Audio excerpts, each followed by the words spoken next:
මං හිතලා hina වුණේ මට ඔය hina ගියා මේව දකිද්දි.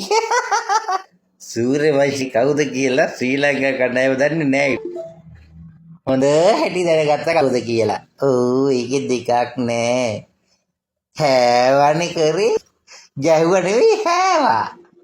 IPL හීරෝ අන්තිමට හැවා.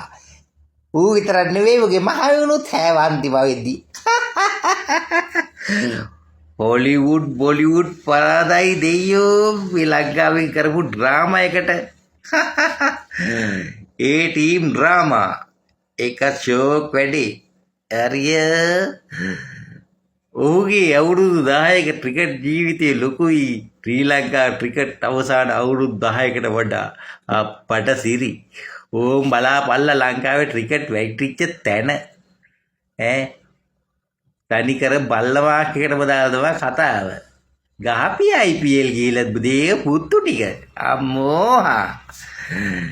ශ්‍රී ලංකා කණ්ඩායම ගින්දර සමග සෙල්ලම් කිරීමේදී ප්‍රවේශම් විය යුතුයි. අපට සීයෝක තමුන්ටම කියාගත්තා නම් තමයි හොඳ. ඉල්ලගෙන කෑවා මතකයිනේ. බලෙන් ඉල්ලගත්තේ. අම්පයා කියනවා කලුවරයි කියලා. මෝ කියනවා නෑ ගාන්න පුළුවන් කියලා. කොහමද අම්මුණ ටොපිය ටොප් නේ? ඔයාලගේ සූර්යවංශි ගැව්වද පුතේ?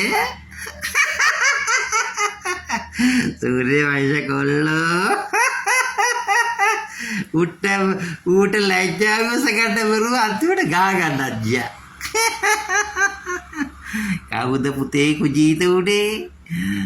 IPL තරගයේදී ලෝකේ පූජිත වූ අම්මට ලෝක පූජිත වූ පන්දු යවන්නන් අසරණ කළ සූර්යවංශීට අවසන් මා තරගයේදී ඔබේ පන්දු යවන්නන් රාත්‍රී ආහාරයට ගත හැකි කාලා වරෙන්කෝ. යකෝ මේ ගැහුවේ ඒ ටීම් දෙකක්. සූර්යවංශීත් වටනේ ඒ ටීම් එකට. ඉස්සෙල්ල ඔකට හැදියාව පුරුදු කරපන් ක්‍රිකට් ගහන්න කලින්. අනියම්ම පල්ලා ලංකාවට ඇවිල්ලා ලකුණු 50ක් තියා 40ක් ගහගන්න බැරි වෙච්ච IPL හීරෝ උකෙන් තව බය වෙන්නත් ඕල්ලු. අයිසේ හිනස්සලා මරන්න එපා. නව්යොට් සිදු ඉන්දීය රූපවාහිනී විචාරක සහ පංජාබ් ක්‍රිකට් සභාපතිලු.